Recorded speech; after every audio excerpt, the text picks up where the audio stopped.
Muallif odamni pulni orqasidan quvib, qanaqa absurd holatlarga borib qolishini ko'rsatib bergan. 12 stul Ilya Ilf va Yevgeniy Petrov tomonidan yozilgan bestseller kitob. Lekin bitta tomoni borki, SSSRni yomonlab turib, imperiyani yaxshilagan emas. SSSRning odami mana shunaqa, imperiyaning odami Ippolitga o'xshagan odamlar, sodda odamlar, lekin sodda muqombir, ichida kiri bor qanaqadir odam. Lekin Ostap Bender bu ham bir shaxsiyatki, u odamlarni aldaydi, pul uchun har qanaqa ishga boradi, odamlar bilan kommunikatsiyada manipulyatsiya ishlatadi.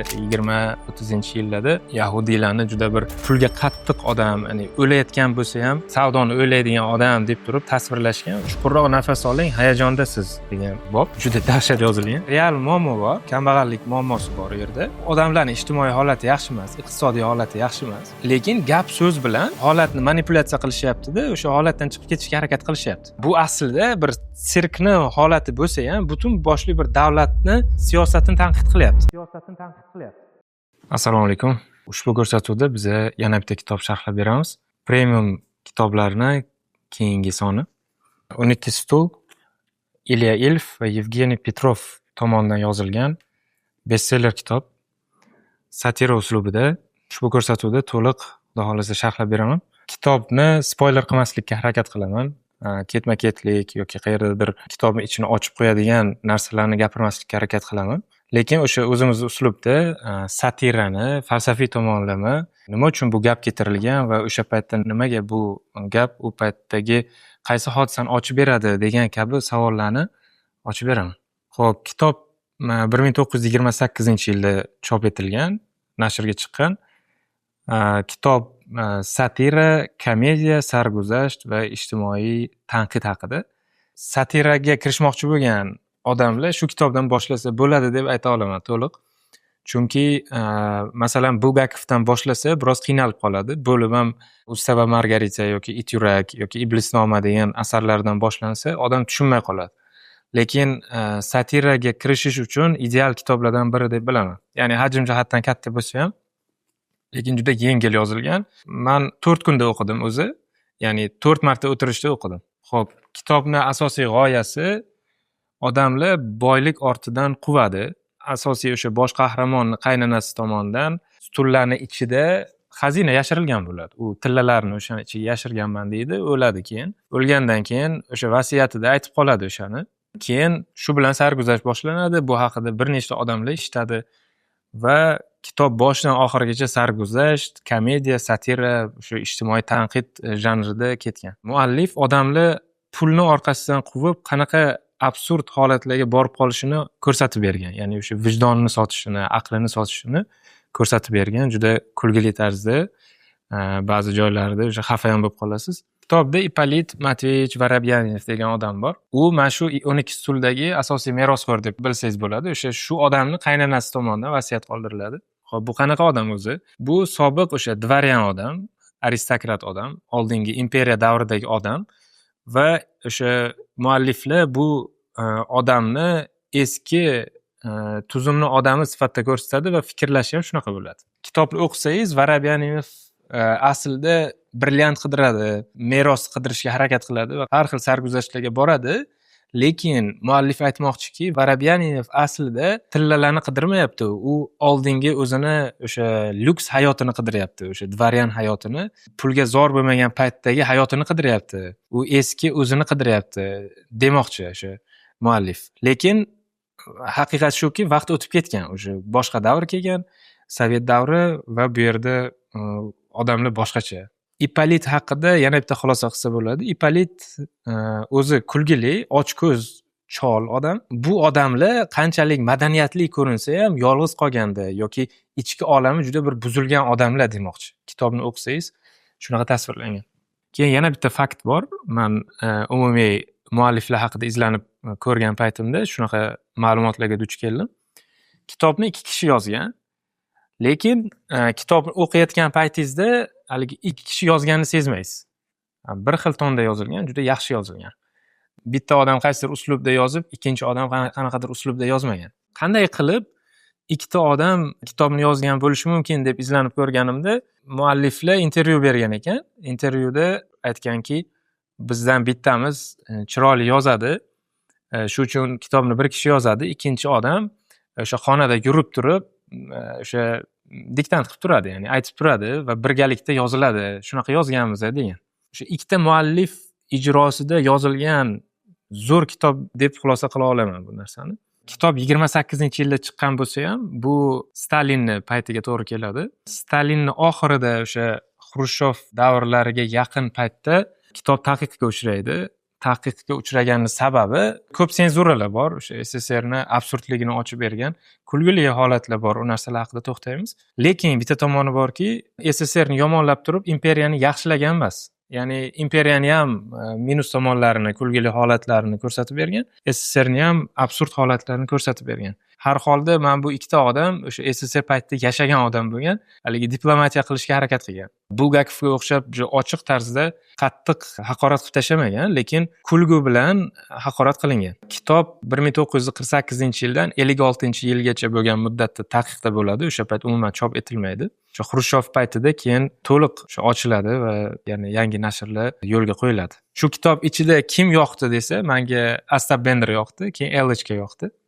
Haligi bitta nimasi bor, bob bor, odamxo'r Ellichka deb keladi.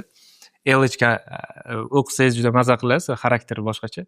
Va Ostap Bender yoqdi. Ostap Bender shunaqa odamki, buni o'qisangiz agar kitob bosh qahramon deb o'ylab qolasiz. Juda bir xarizmaga boy, odamlarga juda yuqori saviyadagi haligi kulgu so'zlarni ishlata oladi. Maromida odamlarni aldab qo'yadi. Hamma odamlar bunga ishonib qoladi va bu odam o'sha Ipolit bilan birgalikda xazina qidirishadi. Shu birgalikda sarguzashtlar bo'ladi. Ular bir-birini tanishib, Ostap unga o'zini kerakli ekanligini isbotlab beradi. U ham o'sha keyin ishonib qoladi. Bu yerda muallif aytmoqchiki, imperiyadagi odamlar o'zi soddaroq, haligi o'zini katta tutsa ham, hashamat istaydigan odam bo'lsa ham, lekin SSSRning odami bilan birgalikda nimadirga erisha oladi demoqchi. Va shu bilan birga Ostap Bender bu yangi tuzumni odami sifatida qabul qilsak bo'ladi. Ya'ni SSSRning odami mana shunaqa, imperiyaning odami Ipolitga o'xshagan odamlar, sodda odamlar, lekin sodda muqombir, ichida kiri bor qanaqadir odam. Lekin Ostap Bender bu ham bir shaxsiyatki, u odamlarni aldaydi, pul uchun har qanaqa ishga boradi, odamlar bilan kommunikatsiyada manipulyatsiya ishlatadi. SSSRning odamlari, yangi tuzumni odamlari shunaqa, ular faqat til bilan odamlarni aldab manipulyatsiya qilishga qodir demoqchi. Ya'ni Ostap Bender haqida bob bor, buyuk mudabbir deb sarlavha qo'yilgan. O'zi ruscha versiyasida Veliki kombinator deb kelar ekan. Veliki kombinator deganda ko'proq tizimni, texnik jarayonni tushunasiz, haligi so'zni, nimasidan, ritorikasidan shu narsani tushunasiz. Lekin o'zbekchada buyuk mudabbir deb tarjima qilingan. Mudabbir ko'proq sharqona so'z, ko'proq ijobiy so'z, lekin Ostap unaqa ijobiy odam emas. Balkim o'sha buyuk kombinator deb qo'yilarmidi, shu to'g'riroq bo'larmidi. Lekin tarjimada unaqa jiddiy muammolar yo'q. Umuman o'zi men birorta kamchilik ham sezmadim. Xo'p, nima uchun buyuk mudabbir deb nomlangan? Men shunga urg'u bermoqchiman. Mudabbir degani o'sha ishni ko'zini biluvchi, reja qiluvchi, strategiya qiluvchi degan ma'noni bildiradi o'zi. Ostap Bender shunaqa haligi xarakterdagi odam. U o'sha aldashni reja qiladi, yaxshi aldaydi, o'sha tekin ovqat qidiradi, odamlardan pul undirishni yaxshi reja qiladi, qanaqadir rolga o'ynashni yaxshi eplaydi. Ya'ni shunaqa bir xitriy odam demoqchi. Shu darajada xitriyki, u mana shu ishlarda buyuk demoqchi, ya'ni eng zo'ri demoqchi. Va o'sha yuqorida aytganimdek, SSSRdagi yangi davrning mahsuli Ostap Bender va u yerdagi hokimiyat bo'lsin, o'sha yangi odamlar mana shunaqa deb mualliflar tanqid qilyapti. Bitta qiziq joyi bor, mana shu joyini o'qib beraman. 29-betda kitobda juda bir har xil holatlar kelgan, juda qiziq narsalar kelgan. Shulardan biri latifa kelgan. Bir yahudiy chol jon berayotgan ekan, xotini, bola chaqasi tepasida turishgan ekan. "Monya shu yerdami?" deb so'rabdi yahudiy chol ming mashaqqat bilan. "Shu yerda Birana xola keldimi?" Keldi. "Buvim qani? Ko'rinmayapti-ku." "U kishi ham shu yerdalar. Isakchi? Isak ham shu yerda. Bolalar qani?" "Hammasi shu yerda." deganda keyin, "Iya, do'konda kim qoldi?" degan haligi latifani keltirishgan. Ya'ni bu yerda o'sha yillarda, o'sha 20-30-yillarda yahudiylarni juda bir pulga qattiq odam, ya'ni o'layotgan bo'lsa ham savdoni o'ylaydigan odam deb turib tasvirlashgan va shunaqa qilib latifa keltirilgan. Bunaqa latifalar, sarkastik so'zlar kitobda juda ko'p. Keyin o'sha Ostap bilan birgalikda Ipolit, men sanab chiqdim, kitobda nechta shaharga boradi. erinmasdan shuni sanab chiqdim o'qish paytida. Bender bilan Vorobyanin o'sha Ipolit birgalikda 17 ta shaharni kezishadi. Ya'ni 17 ta shaharda turli voqealar bo'ladi. Keyin Fyodor ota degan odam bor, u ham bir necha shaharlarga boradi. U ham o'sha tillani qidirib boradi. Ota Fyodor degan shaxsiyat haqida qisqacha to'xtalmoqchiman. U cherkovda ishlaydigan rohib o'zi. U tilla haqida qayerdan eshitib qoladi? O'sha Ipolitni qaynonasi tavba qilish uchun cherkovga boradi. Tavbasi paytida iqror o'qiydi o'sha xristianlar, o'sha iqrorda aytib qo'yadi otaga. Lekin cherkovning qonun qoidasi bo'yicha u eshitgan narsasini hammasini sir tutishi kerak. Lekin u haligi tillani eshitgandan keyin men o'zim uni qidirib topaman deb turib, tillani ortidan quvishni boshlaydi. Kitobda o'sha dinini sotish ham ko'rsatilgan, ya'ni xristianlardagi bo'lgan shunaqa holatlar. Ota Fyodor va Bender va Vorobyanin o'sha bular bitta tomonda, ota Fyodor bitta tomonda bo'lib, xazinani qidirishga ketishadi. Orada Varfolomey Korobeynikov degan odam bilan, o'sha arxivchi odam bo'ladi, u bilan uchrashib qolib, birinchi o'sha Bender uni aldab qo'yadi, Korobeynikovni. Keyin u jahl qilib Korobeynikov ota Fyodorni aldaydi, ya'ni aldab turib unga boshqa yo'lni ko'rsatib yuboradi arxivdan. Ikkalasidan ham haligi ota Fyodordan ham pul oladi, bundan pul ola olmay qoladi Benderdan. Xullas, ota Fyodor kitobni boshidan oxirigacha noto'g'ri yo'ldan tillalarni izlaydi. Bender to'g'ri yo'ldan qidiradi, ya'ni Ipolit bilan birgalikda. Bu yerda ham qanaqadir ma'no bor desa bo'ladi. O'sha diniy shaxsni adashgan qilib ko'rsatish nimasi bor, xarakteri bor. Aynan o'sha xristian dinini ko'rsatib bergan. Bender va Ipolit turli joylarga borishadi. Aytganimdek, o'sha 17 ta shaharda turli har xil joylarga borishadi. Ijtimoiy himoya uyiga kelib qolishadi. Bitta joy bor. Ya'ni uni qariyalar uyi deb tarjima qilsa ham bo'ladi. O'zi ijtimoiy himoya. U yerda Alxin degan direktor bo'ladi xullas. U ish boshqaruvchi, mudiri shu bo'ladi, xo'jalik mudiri bo'ladi. Alxin ijtimoiy himoyani o'marayotgan odam bo'ladi. Shunaqa tasvirlangan. O'zi u yerda bir xalqni nochor odamlari kelib yig'ilib qolgan. Davlat unga yordam beryapti, pul ajratyapti. Ularni oziq-ovqati, o'sha yeb ichishi, o'sha yerda turib yotib maskan qilishiga davlat sharoit qilib bergan, lekin Alxin u yerda rahbar bo'lib turib, u yerdagi pullarni, ovqatlarni, mebellarni, stol-stullarni o'sha uyga olib boradigan odam bo'ladi. Xullas, yaxshi odam bo'lmaydi. Bender endi tepada aytdim, o'sha mashinnik, u har qanday rolga kira oladi, o'zini tekshiruvchi sifatida tanitib, ijtimoiy himoya uyiga keladi. Bu yerda dialog bor, shuni o'qib beraman. Dialoglarga juda e'tibor bersangiz, juda kuchli yozilgan. Kir qaynaydigan kattakon qozonda bo'tqa piqillab turgan ekan. Buyuk mudabbir buning isini dahlizda yo'q sezgan edi. Shuning uchun ham u burnini jiyirib so'radi. Nima balo, mashina moyi ishlatyapsizlarmi? deb haligi so'ragan. Keyin Alxin qo'rqib ketib, Xudo haqqi, toza sariyog solganmiz deb qo'rqqanidan yolg'on gapiradi. Keyin pastroqda nimaga kiyim-kechaklar bir xil, hammasining rangi o'chgan, dokalar ham oyna artishdan bo'lakka yaramay qopti deb o'sha Bender so'raydi. Uyatchan Alxin battar xijolat bo'ldi deydi. Alxin o'zi bu yerdagi sharoitni yomonlashib qolishiga Alxin sababchi va men bu gapdan keyin o'zidan xijolat bo'lib qoldi deydi. Bobni mualliflar uyatchan o'g'ri deb nomlagan. Ya'ni o'sha mudirga nima qilib, kinoya qilib.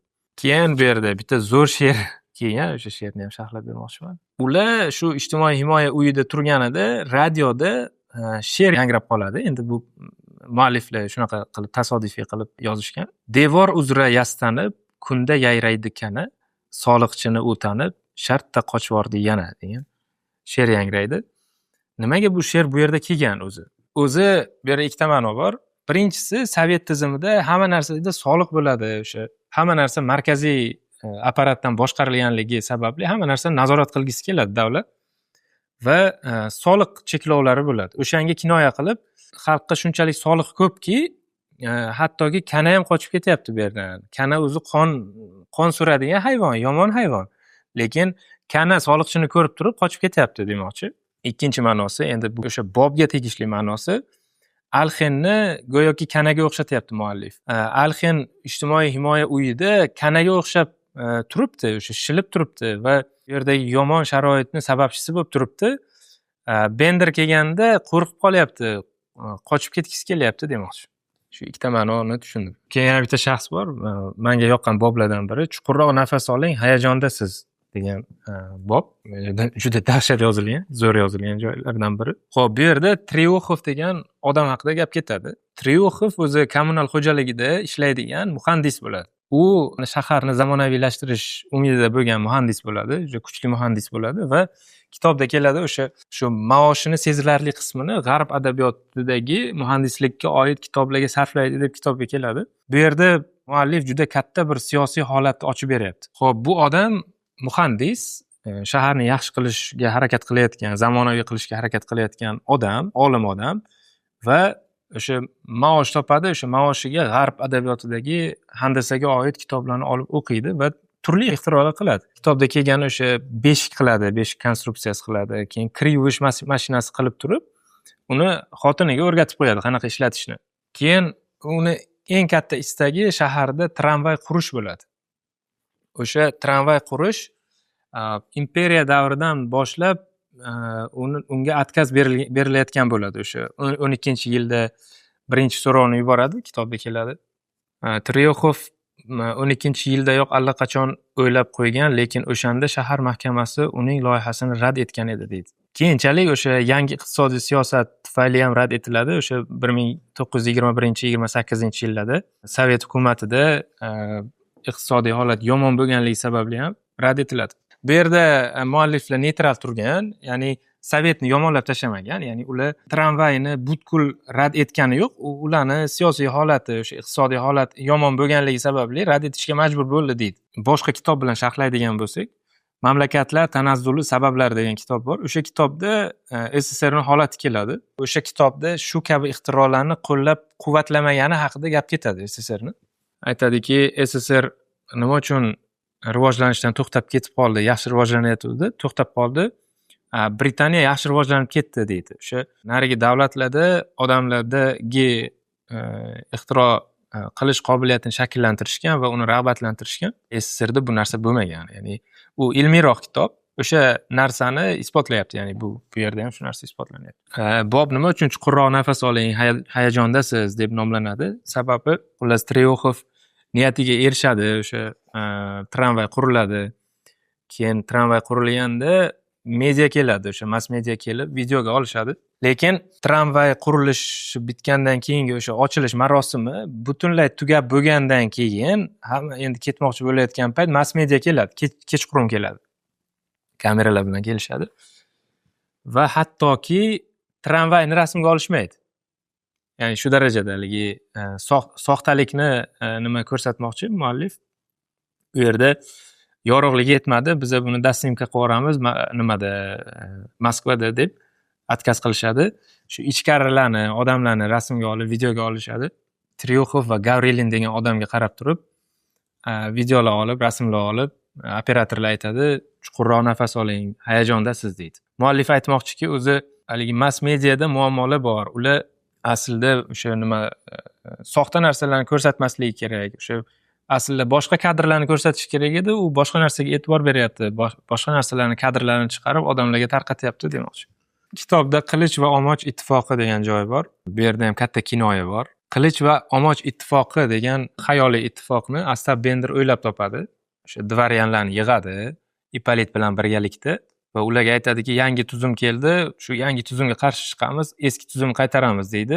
Astapni asosiy maqsadi ulardan pul yig'ib olib, o'sha moliyaviy holatini yaxshilash bo'ladi o'zi. Chunki ular hech qanaqa ish qilishmayapti-da, shahar yurishibdi, stul qidirib yurishibdi. Ularga pul kerak. Shu pulni topish maqsadida ular har xil ishlarni qilib ko'raveradi Bender. Shulardan biri o'sha Qilich va Omoch ittifoqi degan ittifoqni ochadi. Xo'p, muallif bu yerda Qilich va Omoch ittifoqi deyapti. Agar nima qilsa, e'tibor bersangiz, O'roq va Bolg'a ittifoqi bo'lgan, haligi Sovetda O'roq bo'lgan, keyin Bolg'a bo'lgan-ku. Muallif go'yoki aytmoqchiki, bu yerda Qilich va Omoch o'sha O'roq va Bolg'adan yaxshiroq, saviyasi balandroq instrumentlar, shu uchun u dvaryanlarga xos, O'roq va Bolg'a dehqonlarga xos deb turib, haligi ajratmoqchidek go'yoki. Ya'ni o'shanga o'xshash qilib, proyeksiya qilib ketiryapti. Qilich imperiyani bildiradi. O'sha Omoch deganda eski kuch, o'sha eski yerlarni olish degan ma'noni bildirgan. Xo'p, yana bitta men ajratib olgan joyim bor. O'zi har bitta bobni sharhlasa bo'ladi, lekin men ba'zi boblarni o'sha sharhlayapman. To'shakni ardoqlang grajdanlar degan bob bor. O'sha yerda go'sht yemaslik va buni to'g'ri ovqatlanish deyish haqida gap ketadi. Ya'ni go'sht yemaslik haqida gap ketadi. Bu siyosat o'qiydigan bo'lsangiz, Sovetda shunaqa targ'ibot bo'lgan deb o'qib qolishingiz mumkin.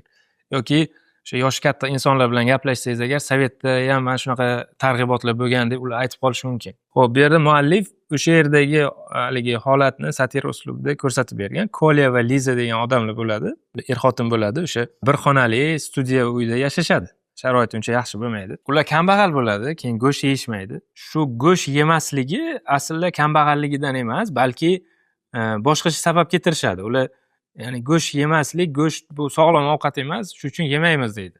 Biz kambag'almiz, pulimiz yetmaydi, harakat qilib pul topib go'sht olaylik demaydi. Ya'ni go'sht sog'lom ovqat emas deb go'shtni tanqid qiladi. Kolyani nimasi gapi bor? Masalan, bu qanaqa gap? O'lgan jonivorlarning jasadini xomtalash qilishadi-ya deydi. Ya'ni madaniy odamxo'rlikning o'zi-ku. Jamiki kasallik go'shtdan boshlanadi deydi. Keyin o'sha davomrog'ida bor, o'sha Lev Tolstoy ham go'sht yemagan deb haligi Kolya o'zini oqlaydi. Xo'p, mualliflar bu yerda ochib bermoqchi bo'layotgan narsa o'sha ijtimoiy holat o'zi yaxshi emas edi, o'sha kambag'al edi. Shu sababdan ham ijtimoiy holatni yashirish maqsadida go'sht aslida o'zi kasallik, uni yemagan ma'qul, undan ko'ra to'g'ri sog'lom ovqatlanaylik deb turib targ'ibotlar bo'lgan. Shu narsani ochib bergan. Keyin bu yerda yana tushungan narsam bor. O'zi real muammo bor, ya'ni kambag'allik muammosi bor u yerda. Odamlarning ijtimoiy holati yaxshi emas, iqtisodiy holati yaxshi emas. Lekin gap so'z bilan haligi holatni manipulyatsiya qilishyapti-da, o'sha holatdan chiqib ketishga harakat qilishyapti. Mualliflar Sovetda o'zi shunaqa bo'lyapti. O'zi holatlar yaxshi emas, iqtisodiy holat yaxshi emas, lekin hammasi yaxshi bo'ladi deb turib odamlarni aldashyapti demoqchi. Ya'ni so'z bilan manipulyatsiya qilyapti odamlarni deb aytmoqchi go'yoki. Xo'p, yana bitta menga yoqqan joylardan biri jazo degan bob bor. Mana shu bob asarning kulminatsion boblaridan biri. Bu asarning qoq yarmida kelar ekan. Mana shu jazo degan qismda Ipolit va Bender o'sha xazinani deyarli topgan bo'ladi, lekin bitta sabab tufayli qo'ldan boy berishadi. Jazo degan bobda kimoshdi savdosi bo'ladi, ya'ni kimoshdi savdosi tasvirlangan. Kimoshdi savdosida o'sha odamlar har xil buyumlarni, kimoshdiga qo'yilgan buyumlarni sotib olishadi. Xo'p, 10 ta stul qolgan bo'ladi. O'sha mana shu joygacha 2 ta stul qidiriladi. Qolgan 10 ta stul mana shu yerda kimoshdi savdosiga qo'yilgan bo'ladi. Ya'ni Ipolit bilan Benderda shunaqa imkoniyat bor, ular birdaniga hamma 10 ta stulni olishadi. Bo'ldi, stulni ochishadi, ichidagi tillalarni olishadi. Shunaqa imkoniyati bor. Xo'p, ular kimoshdiga o'ynashadi va Bender 200 rubl aytadi. Keyin o'sha uni ustiga komissiya qo'yib 230 rubl to'laysizlar deydi. Kimoshdi savdosini shunaqa qoidasi bor deydi. Unaqa joyi ham bor, unga ham alohida urg'u bergan. Lekin bular pulni to'la olmay qoladi, ya'ni pul bo'lmaydi ularda. Bender bilan Ipolitda. Nima uchun pul bo'lmaydi desa, undan oldingi bobda Ipolit restoranga boradi va o'sha yerda mast bo'lib, hamma pulni sarflab ketgan bo'ladi. Ya'ni hamma pulni bekorga sarflab yuborgan bo'ladi. Shu sababli, ya'ni u o'zini nafsiga o'sha hamma pulni sarflaganligi sababli ular eng asosiy kulminatsion joyda to'la olmay qolib, ya'ni stullarni qo'ldan boy berishadi. Muallif go'yoki o'sha odam o'ylab turib ish qilmasa, o'sha nafsini kontrol qilmaydigan bo'lsa, va shunaqa yomon oqibatlarga olib keladi deb turib aytmoqchidek go'yoki. Keyin ularni puli yo'qligi sababli o'sha chiqarib yuborishadi. Nimadan? Kimoshdi savdosidan va stullar bitta-bitta sotiladi. Ya'ni 10 ta stul bittada sotilmaydi, bitta-bitta sotiladi va endi yana stullar har xil joyga tarqalib ketadi. O'sha Elichka degan odami ketadi, Stanok degan gazeta tomonga ketadi. Shunaqa nimalari bor. Har xil joyga xullas 10 ta stul yana tarqalib ketadi, yana sarguzashtlar boshlanadi.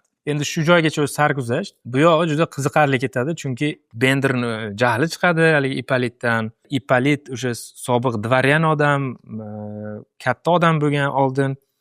Benderni jahli chiqqandan Ipolitni tilanchilik qilishga majbur qiladi. Ya'ni u tilanchilik qiladi, har xil sarguzashtlar bo'ladi. Yana bitta falsafaga boy joyi bor.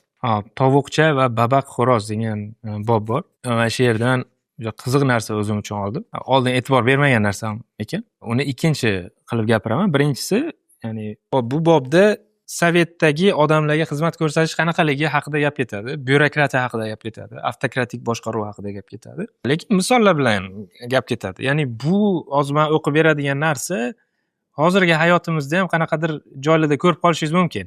ya'ni o'sha sovetda ta'siri bo'lgan ba'zi joylarda, ichki masalan joylarda ko'rib qolishingiz mumkin. Xullas, sirk ichidagi byurokratiya haqida gap ketganda, unaqa gap bor. 3000 ta odam bir tavaqasi ochiq eshikdan 10 daqiqaga qolmay sirkka kirib olishi kerak. Sirk binosiga kirish uchun o'sha ikkitalik eshik turibdi, o'shandan faqat bitta tavaqasi ochiq. O'sha yerdan 3000 ta odam kirish kerak, deyapti. Lekin aslida deyapti, davomida ko'pchilikka xizmat qilishi lozim bo'lgan 10 nafar eshik esa hamisha yopiq turadi deydi. Ya'ni sirkni atrofida yana 10 ta eshik bor, o'zi jami 11 ta eshik bor, lekin mana shu 10 ta eshik nimagadir har doim yopiq turadi. Hamma odam bitta eshikdan kiradi. Nimaga bunaqa deydi? Ya'ni odamlarga sharoit qilib bermaysizlarmi? Hamma kirsa bo'lmaydimi? Sirk bu odamlarga xizmat ko'rsatadigan joy. Nimaga odamlarga noqulaylik yaratyapsizlar deb turib bir kishi gapiradi. Davomida aytib turib, kim biladi, balki birorta mashhur muallaqchiga bir paytlari yelvizak tegib, shundan keyin u to'polon ko'targan u eshiklarni yoptirib qo'ygan bo'lsa ham ajab emas deydi. Bu aslida bir sirkni holati bo'lsa ham, butun boshli bir davlatni